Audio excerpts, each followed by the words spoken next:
Hello friend, welcome to my channel. So friend, आज हम UP वेद entrance exam 2023 के लिए कला वर्ग का प्रैक्टिस सेट करने वाले हैं। चलिए टेस्ट की तरफ चलते हैं। प्रधानमंत्री रोजगार योजना, ऑप्शन बी राष्ट्रीय ग्रामीण जीविका mission, option C Jawahar Gram Samriddhi योजना, ऑप्शन डी संपूर्ण ग्रामीण रोजगार योजना। तो सभी लोग जवाब देने का प्रयास करेंगे। स्वर्ण जयंती ग्राम स्वरोजगार योजना पुनर्गठित होकर अब क्या हो गई है? तो इस क्वेश्चन का आंसर होगा ऑप्शन बी राष्ट्रीय ग्रामीण जीविका मिशन। ओके, यहाँ पे देखिए 1 अप्रैल 1999 से प्रारंभ की गई थी कौन सी योजना? स्वर्ण जयंती ग्राम स्वरोजगार योजना। अब इसको 2011 से राष्ट्रीय ग्रामीण आजीविका मिशन कर दिया गया है। ओके, अगला क्वेश्चन देखते हैं। नीरज चोपड़ा का नाम कौन से खेल से जुड़ा है? ऑप्शन ए कबड्डी से, ऑप्शन बी क्रिकेट से, ऑप्शन सी भाला फेंक, ऑप्शन डी कुश्ती से। तो इस क्वेश्चन का आंसर होगा ऑप्शन सी भाला फेंक। ओके, यहाँ पे ध्यान दीजिएगा। 2016 में पोलैंड में अंडर-20 विश्व चैंपियनशिप में स्वर्ण पदक विजेता रहे थे कौन? Neeraj Chopra. Okay, very important point. स्वर्ण जयंती ग्राम स्वरोजगार योजना कब से प्रारंभ करी गई थी? तो 1 अप्रैल 1999 में। इसको 2011 में राष्ट्रीय ग्रामीण आजीविका मिशन कर दिया गया है। ओके, चलिए आगे चलते हैं। निम्नलिखित में से कौन सा ऊर्जा का वाणिज्यिक स्रोत नहीं है? ऑप्शन ए कोयला, option B petroleum, option C प्राकृतिक गैस या ऑप्शन डी ईंधन। सभी लोग जवाब देने का प्रयास करेंगे। निम्नलिखित में से कौन सा ऊर्जा का वाणिज्यिक स्रोत नहीं है? तो इस क्वेश्चन का आंसर हो जाएगा ऑप्शन डी ईंधन नहीं है। ओके, यहाँ पे हम बात करते हैं कि जो ऊर्जा के वाणिज्यिक स्रोत होते हैं वो कौन कौन से होते हैं। वो देखिए, कोयला होता है, पेट्रोलियम होता है और प्राकृतिक गैस होता है। यहाँ पर हम बात करते हैं ऊर्जा के गैर वाणिज्यिक स्रोत कौन कौन से होते हैं। वो देखिए, सूखा गोबर, कृषि अवशिष्ट। ओके, अगला क्वेश्चन देख लेते हैं। तमिलनाडु तथा कर्नाटक से गुजरने वाली नदी है। Option A Vaigai, option B Periyar, option C Krishna, option D Kaveri. तो सभी लोग जवाब देने का प्रयास करेंगे।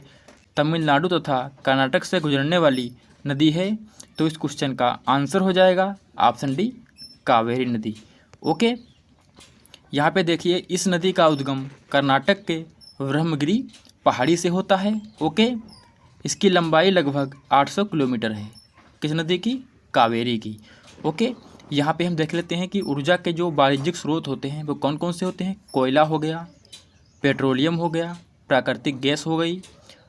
और ऊर्जा के गैर वाणिज्यिक स्रोत कौन से होते हैं? सूखा गोबर, कृषि अवशिष्ट।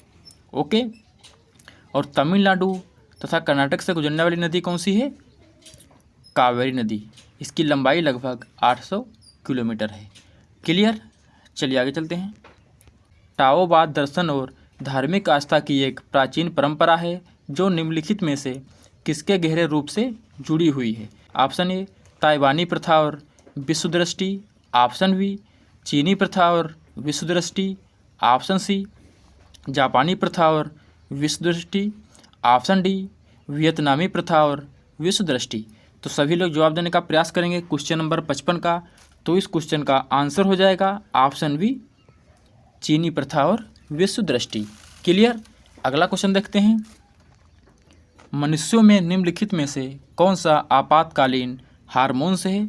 Option A thyroxine, option B insulin, option C adrenaline, option D progesterone. तो इस क्वेश्चन का सभी लोग जवाब देने का प्रयास करेंगे। मनुष्यों में निम्नलिखित में से कौन सा आपातकालीन हार्मोन्स है?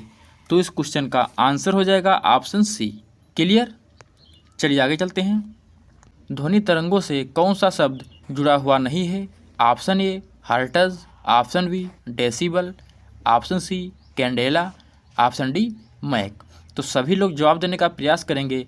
ध्वनि तरंगों में से कौन सा शब्द नहीं जुड़ा है? यहाँ पे 4 ऑप्शन दिए हैं। यहाँ पे ध्वनि तरंगों से कौन सा शब्द ऐसा है जो जुड़ा नहीं है? तो इस क्वेश्चन का आंसर हो जाएगा ऑप्शन सी कैंडेला। ओके, अगला क्वेश्चन देखते हैं। भारतीय सिविल सेवा किस गवर्नर जनरल वायसराय के शासन के दौरान आरंभ की गई? Option A Dalhousie, option B Curzon, option C Bentinck, option D Cornwallis. तो इस क्वेश्चन का सभी लोग जवाब देने का प्रयास करेंगे। तो इस क्वेश्चन का आंसर हो जाएगा ऑप्शन डी कॉर्नवालिस। क्लियर। अगला क्वेश्चन देखते हैं। निम्नलिखित में से कौन सी वायुमंडल की सबसे ऊपरी परत है? ऑप्शन ए समताप मंडल, ऑप्शन बी मध्यमंडल, ऑप्शन सी आयनमंडल, ऑप्शन डी बहिर्मंडल। तो सभी लोग जवाब देने का प्रयास करेंगे। निम्नलिखित में से कौन सी वायुमंडल की सबसे ऊपरी परत है? तो इस क्वेश्चन का आंसर हो जाएगा ऑप्शन डी बहिर्मंडल। ओके। अगर आपको 2023 में सरकारी कॉलेज से बीएड करना है तो हमारे चैनल से जुड़ जाइए, निश्चित ही सहायता मिलेगी। चलिए चलते हैं आगे। निम्न में से कौन सा बैंक भारतीय रिजर्व बैंक के एक एक्ट के रूप में कार्य करता है? ऑप्शन ए भारतीय state bank, option B central bank, option C Canara bank, option D Indian overseas bank.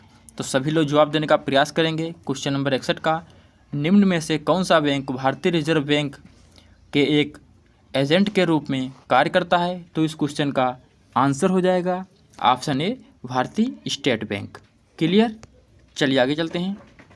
विश्व व्यापार संगठन जो अब गेट के स्थान पर है का मुख्यालय कहाँ स्थित है? Option A Vienna, option B Brussels, option C New York, option D Geneva. तो सभी लोग जवाब देने का प्रयास करेंगे। Very important question. विश्व व्यापार संगठन जो अब गेट के स्थान पर है इसका मुख्यालय कहाँ स्थित है? तो इस क्वेश्चन का आंसर हो जाएगा ऑप्शन डी जिनेवा। ओके। यहाँ पे देख सकते हैं विश्व व्यापार संगठन WTO की स्थापना 1 जनवरी 1995 को हुई थी। इसका मुख्यालय जिनेवा में पड़ता है। ओके फ्रेंड, ध्यान रखिएगा विश्व व्यापार संगठन की स्थापना कब करी गई? 1 जनवरी 1995 में। ओके। चलिए आगे चलते हैं। विधान परिषद की सदस्यता के लिए न्यूनतम आयु सीमा क्या है? ऑप्शन ए 21 वर्ष, ऑप्शन बी 25 वर्ष, ऑप्शन सी 30 वर्ष या ऑप्शन डी 35 वर्ष।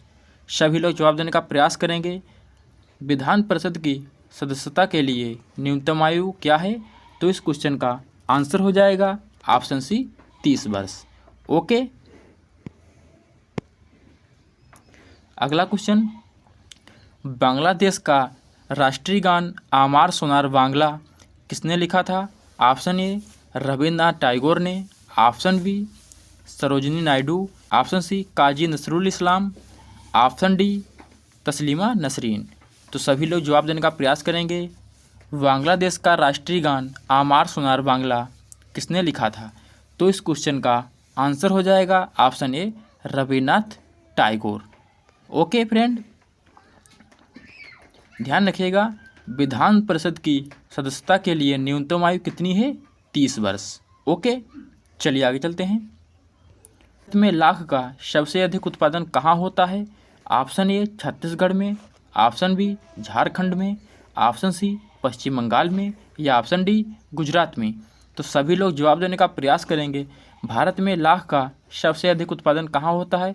तो इस क्वेश्चन का आंसर हो जाएगा ऑप्शन बी झारखंड में। ओके। भारत में लाख का सबसे अधिक उत्पादन कहाँ होता है? तो इसका आंसर हो जाएगा झारखंड। क्लियर। अगला क्वेश्चन देखते हैं। बचपन बचाओ आंदोलन के संस्थापक कौन हैं? अला Yousafzai, option B Sane Guruji, option C Salman Khan, option D Kailash Satyarthi. तो सभी लोग जवाब देने का प्रयास करेंगे। बचपन बचाओ आंदोलन के संस्थापक कौन है?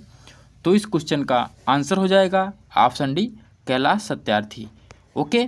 यहाँ पे ध्यान दीजिएगा 1980 में बचपन बचाओ आंदोलन की स्थापना की गई थी। किसके द्वारा? कैलाश सत्यार्थी के द्वारा। ओके, 1980 में, ध्यान रखिएगा। चलिए आगे चलते हैं। यदि किसी इलेक्ट्रॉन और प्रोटॉन का समान तरंग दैर्घ्य हो तो उनका निम्नलिखित में से क्या समान होगा? ऑप्शन ए वेग, ऑप्शन बी रैखिक संवेग, ऑप्शन सी कोणीय संवेग, ऑप्शन डी ऊर्जा। तो सभी लोग जवाब देने का प्रयास करेंगे। यदि किसी इलेक्ट्रॉन और प्रोटॉन का समान तरंग ढेर हो तो उनका निम्नलिखित में से क्या समान होगा? तो इस क्वेश्चन का आंसर हो जाएगा ऑप्शन बी, रैखिक संवेग समान होगा। क्लियर। अगला क्वेश्चन, भारत में लिग्नाइट का खनन कहाँ होता है? Option A Jharia, option B Korba, option C Neyveli, option D Bhadravati. तो सभी लोग जवाब देने का प्रयास करेंगे। भारत में लिग्नाइट का खनन कहाँ होता है? तो इस क्वेश्चन का आंसर हो जाएगा ऑप्शन सी नेवेली। भारत में लिग्नाइट का सबसे अधिक खनन कहाँ?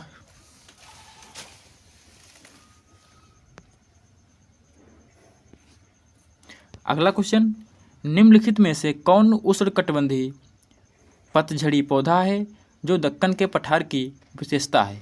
ऑप्शन ए सागौन, ऑप्शन बी शीशम, ऑप्शन सी चंदन या ऑप्शन डी साल। सभी लोग जवाब देने का प्रयास करेंगे। निम्नलिखित में से कौन उष्णकटिबंधीय पतझड़ी पौधा है जो दक्कन के पठार की विशेषता है? तो इस क्वेश्चन का आंसर हो जाएगा ऑप्शन सी चंदन। ओके, अगला क्वेश्चन देखते हैं। क्लारीपाइट किस राज्य का मार्शल आर्ट है? Option A Madhya Pradesh, option B Mizoram, option C Nagaland, option D Kerala. पृथ्वी की पपड़ी में सबसे ज़्यादा पाया जाने वाला धातु कौन सा है? Option A zinc, option B तांबा, option C aluminium, option D लोहा। सभी लोग जवाब देने का प्रयास करेंगे। पृथ्वी की पपड़ी में सबसे ज़्यादा पाया जाने वाला धातु कौन सा है? तो इस क्वेश्चन का आंसर हो जाएगा option C aluminium. Okay friend, यहाँ पे ध्यान दीजिएगा। सबसे अधिक ऑक्सीजन होती है, इसके बाद में सिलिकॉन 27%, इसके बाद में एल्युमिनियम 8.13%। ओके, चलिए, हेपेटाइटिस मानव शरीर के किस अंग को प्रभावित करता है? ऑप्शन ए जिगर, ऑप्शन बी अग्नाशय, ऑप्शन सी तिल्ली या ऑप्शन डी छोटी आंत। Very important question. हेपेटाइटिस मानव शरीर के किस अंग को प्रभावित करता है? तो इस क्वेश्चन का आंसर होगा ऑप्शन ए जिगर को। अगला क्वेश्चन, दूध से दही जमाना निम्न में से किसका उदाहरण है? ऑप्शन ए पायसीकरण, ऑप्शन बी जैलीकरण, ऑप्शन सी पिंडन, ऑप्शन डी स्कंदन। सभी लोग जवाब देने का प्रयास करेंगे। दूध से दही जमाना निम्न में से किसका उदाहरण है? तो इस क्वेश्चन का आंसर हो जाएगा ऑप्शन डी स्कंदन। क्लियर। तो फ्रेंड, यहाँ पर हमारा लेक्चर समाप्त होता है। कितना रहा आपका स्कोर वो कमेंट बॉक्स में कमेंट कर दीजिए, और अभी तक हमारे चैनल को सब्सक्राइब नहीं किया है तो अभी कर लीजिए। अगर आपको बेहतरीन अंकों के साथ में बीएड में प्रवेश लेना है तो हमारे चैनल से जुड़ जाइए, निश्चित ही सहायता मिलेगी। मिलते हैं अगले वीडियो में, तब तक के लिए बाय बाय, थैंक यू।